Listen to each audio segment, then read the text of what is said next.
चालाक देवरानी।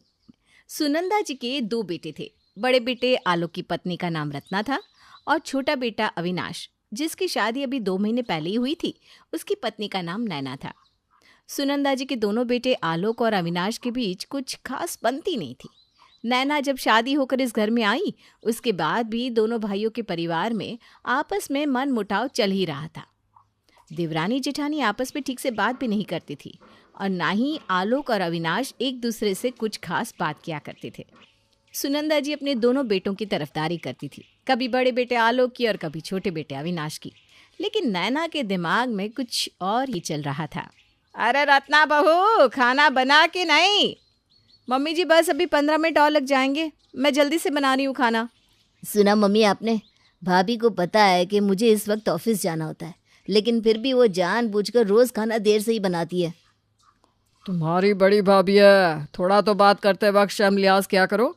और वो क्यों जानबूझकर ऐसा करेगी? देखो अविनाश, रत्ना इस घर की बड़ी बहू है और तुम्हें उसके बारे में इस तरह से बात नहीं करनी चाहिए।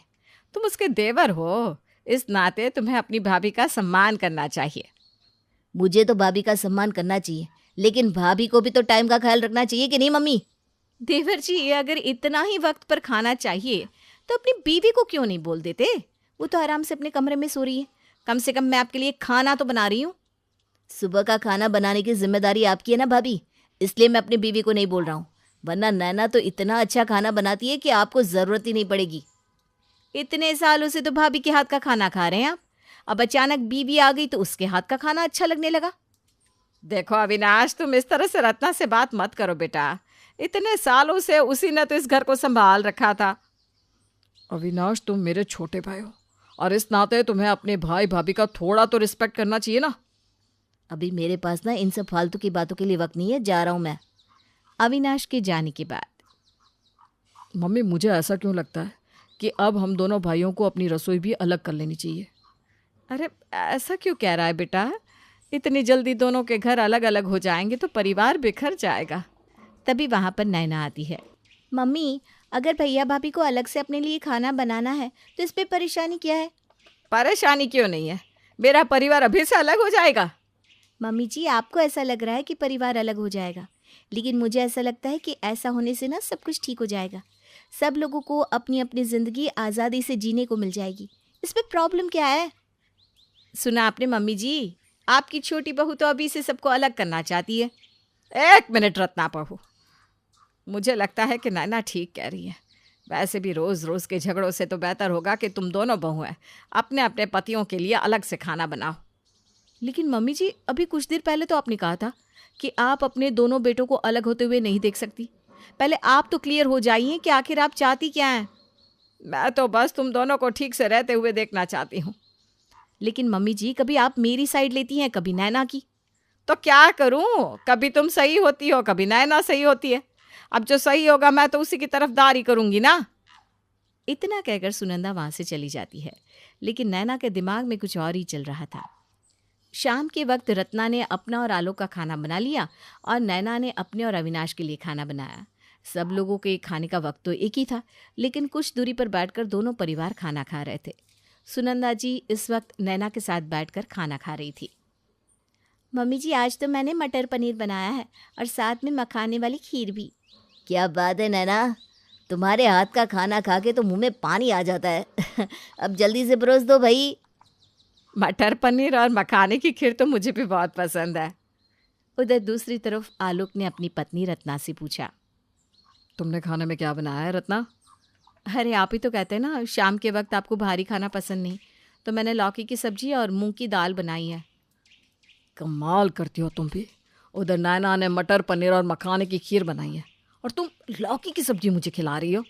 ये सारा खाना खाकर पेट तो आपका ही खराब होता है ना। अरे लेकिन तुम तो जानती हो ना मुझे खाने पीने का कितना शौक है। नाम सुनकर ही मेरे मुंह में पानी आ रहा है। वैसे एक बात कहूँ, मुंह में तो मेरे भी पानी आ रहा है, लेकिन हमें कंट्रोल रखना पड़ेगा, वरना ये जो मेरी देवरानी है ना, ये अपने आप को बहुत होशियार समझने लगेगी। इसे लगेगा कि हम इसकी बातों में आ गए। ठीक कहती हो तुम।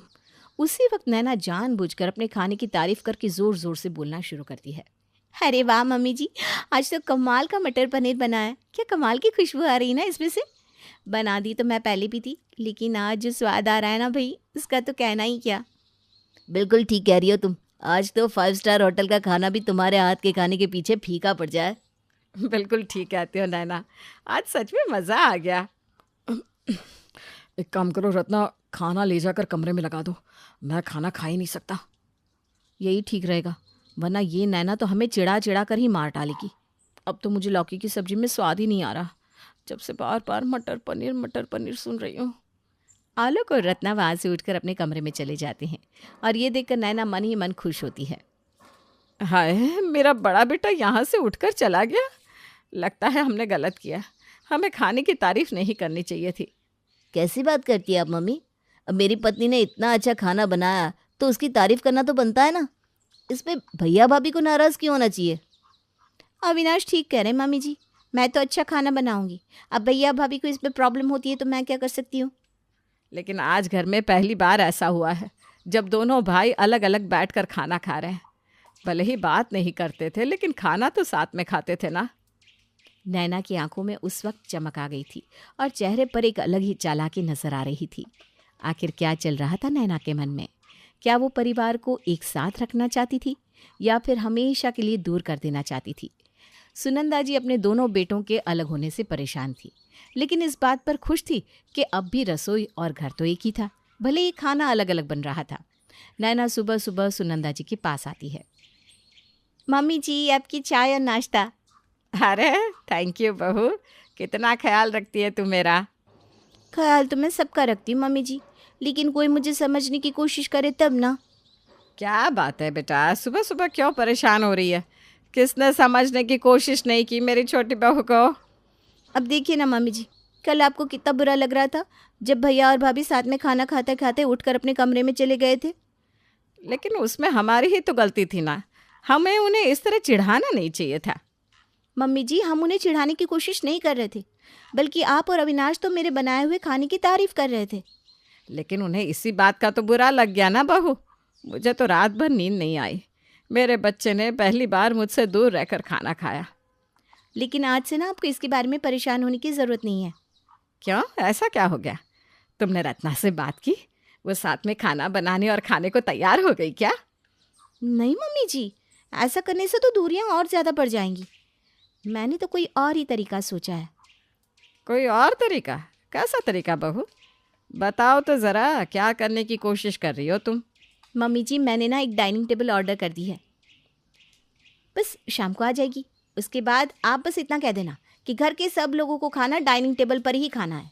फिर देखिए कैसे ना चाहते हुए भी सब साथ में खाना खाएंगे। अरे वाह बहू, ये तो तूने बहुत अच्छा काम किया। इस तरह तो मेरा बड़ा बेटा भी मेरे सामने ही बैठकर खाएगा। मम्मी जी, मैं कोई गलत काम करती ही नहीं, मैं तो बस इस घर के भले के बारे में ही सोचती हूँ। सुनंदा जी खुश हो जाती हैं और नैना वहाँ से चली जाती है। दोपहर के वक्त डाइनिंग टेबल उनके घर पर डिलीवर होती है और शाम को सब लोग खाना खाने साथ में बैठते हैं। अरे मम्मी, इस डाइनिंग टेबल की क्या ज़रूरत थी? मम्मी जी, आपने इतना खर्चा क्यों किया? मैंने खर्चा नहीं किया, बल्कि ये तो हमारे घर की छोटी बहू का काम है। लेकिन नैना को ये डाइनिंग टेबल लाने की क्या ज़रूरत थी? हम लोग तो वैसे भी अपना खाना कमरे में खा लेंगे। यही तो मैं नहीं चाहती, और इसीलिए मैं इस घर में एक नियम बनाने जा रही हूँ कि सब लोग खाना डाइनिंग टेबल पर ही खाएंगे। भले ही अलग अलग बना लो, लेकिन खाना साथ में है। अब आएगा मज़ा। अब देखती हूँ कि ये लोग कैसे अपने कमरे में जाकर खाना खाते हैं, और उसके बाद ना चाहते हुए भी सब लोगों को एक ही जगह बैठकर खाना खाना पड़ता है। नैना फिर से अपना बनाया खाना सबके सामने परोस देती है। मम्मी जी, शाम का खाना आप मेरे हाथ का बनाया हुआ खाती है ना, तो ये लीजिए, पालक पनीर, छोले की सब्जी और भटूरे, और साथ में कचौरियाँ भी बनाई है। अरे बहू, लेकिन इतना सारा खाना क्यों बनाया तुमने? मम्मी, वो क्या है ना, नैना कह रही थी आज डाइनिंग टेबल आई है तो उस पर हम सब पहली बार खाना खा रहे हैं, तो क्यों ना स्पेशल बनाया जाए। हाँ, ये बहुत अच्छा किया। वैसे रत्ना बहू, तुमने क्या बनाया है? क्या बनाएगी रत्ना? रोज़ शाम को बस मूंग की दाल बनाकर रख देती है, कभी धुली हुई कभी छिलके वाली। आलोक ठीक ही कह रहे हैं मम्मी जी, मैंने आज मूंग की दाल बनाई है और करेले की सब्जी। कोई बात नहीं बेटा, तुम नैना का बनाया हुआ खाना खा लो। नहीं मम्मी जी, अब हमारी रसोई अलग हो चुकी है और हमें नैना का खाना नहीं खाना चाहिए। जैसी आपकी मर्जी भाभी। लेकिन कुछ भी कहो नैना, कमाल का खाना बनाती हो तुम। ऐसा लग रहा है कि 4 दिन का खाना एक ही साथ खा लूँ। इस तरह से एक बार फिर आलोक रत्ना के मुंह में पानी आता है, लेकिन वो नैना का बनाया हुआ खाना नहीं खाते। आलोक और रत्ना दोनों अपने कमरे में पहुंचते हैं। अरे क्या ज़रूरत थी रसोई में अलग अलग खाना बनाने की। नैना को देखो, रोज़ कितना स्वादिष्ट खाना बनाती है। आप जानते हैं ना, मुझे बहुत ज़्यादा अच्छा और तरह तरह का खाना बनाने का ना तो शौक़ है और ना ही मुझे आता है। लेकिन वो मेरी देवरानी रोज़ रोज़ मुझे चिढ़ाने की कोशिश करती है। आप भी ना चुपचाप मेरा बनाया हुआ खाना खा लिया करो, इस तरह मुंह में पानी लाने की ज़रूरत नहीं है। अरे अब एक ही टेबल पर बैठकर एक पनीर खाएगा और दूसरा मूंग की दाल, तो फ़र्क तो पड़ेगा ना। मैं इंसान हूँ, कोई पत्थर नहीं हूँ। तो क्या करूँ मैं? अरे करना क्या है, तुम भी अच्छा खाना बनाया करो। अच्छा खाना बनाना सीखने में मुझे 6 महीने लग जाएंगे, तब तक तुम भूखे रहोगे क्या? नैना आलोक और रत्ना के कमरे के बाहर खड़े होकर उनकी बातें सुन रही थी और उनकी बातें सुनकर हंस रही थी। सुनंदा ने नैना को ऐसा करते हुए देख लिया। सुनंदा को लगा कि शायद नैना जानबूझकर उनके घर में दरार डालने की कोशिश कर रही है और उन्होंने उसे सबक सिखाने के बारे में सोचा। लेकिन उससे पहले ही आलोक और रत्ना अगली सुबह सुनंदा के पास पहुंच गए। मम्मी, आपसे एक ज़रूरी बात करनी थी, इसलिए मैं और रत्ना आपके पास आए हैं। हाँ मम्मी जी, दरअसल ना हम पिछले कुछ दिनों से बहुत परेशान हैं। मैं तुम्हारी परेशानी की वजह समझ सकती हूँ। मैं अविनाश और नैना को भी यहाँ पर बुला लेती हूँ। अविनाश और नैना भी वहाँ पर पहुँच जाते हैं। अब बताओ बेटा, तुम्हें क्या बात करनी थी? देखो, घर में जो भी बात हो ना, सबके सामने होनी चाहिए। मम्मी, हम ये सोच रहे थे कि खाना अलग अलग बनाने से बेहतर होगा कि पहले की तरह ही हम साथ में रहें। हम 2 ही तो भाई हैं, आपस में क्यों मनमुटाव करें। हाँ मम्मी जी, आलोक बिल्कुल ठीक कह रहे हैं। अरे बहू, तुम तो इतना अच्छा सोच रही हो, लेकिन तुम जानती भी हो तुम्हारी देवरानी नैना के दिमाग में क्या चल रहा है। मैं कुछ समझी नहीं मम्मी जी। अब नैना के बारे में ऐसा क्यों बोल रही है मम्मी? क्योंकि तेरी बीवी इस घर को तोड़ने में लगी हुई है। कल रात को जब आलोक और रत्ना के बीच में इस बात को लेकर झगड़ा हो रहा था कि नैना रोज शाम को अच्छा खाना बनाती है, तो ये कमरे के बाहर खड़ी होकर मुस्कुरा रही थी। क्या नैना, अगर मैं झूठ बोल रही हूँ तो बताओ सबको। मम्मी जी बिल्कुल ठीक कह रही हैं, जो वो कह रही हैं वैसा ही हुआ था। तुम हमारे परिवार के साथ ऐसा कर सकती हो, ये हमने कभी सोचा भी नहीं था। अरे नैना, कुछ तो सोचना चाहिए था। अपने घर को तोड़ने की बात कौन करता है? नैना, अगर तुमने जानबूझकर ये सब किया है तो मुझे बिल्कुल भी अच्छा नहीं लगा। हाँ, मैंने सब कुछ जानबूझकर किया, लेकिन इसलिए किया क्योंकि ऐसा करने से ये घर हमेशा के लिए पहले की तरह एक हो जाएगा। वो कैसे? अब देखिए ना मम्मी जी, आज भैया भाभी खुद आपसे चलकर ये बात कहने आए ना कि वो साथ में खाना खाना चाहते हैं, अलग अलग खाना भी नहीं बनाना चाहते, तो मेरी चाल तो कामयाब हो गई ना।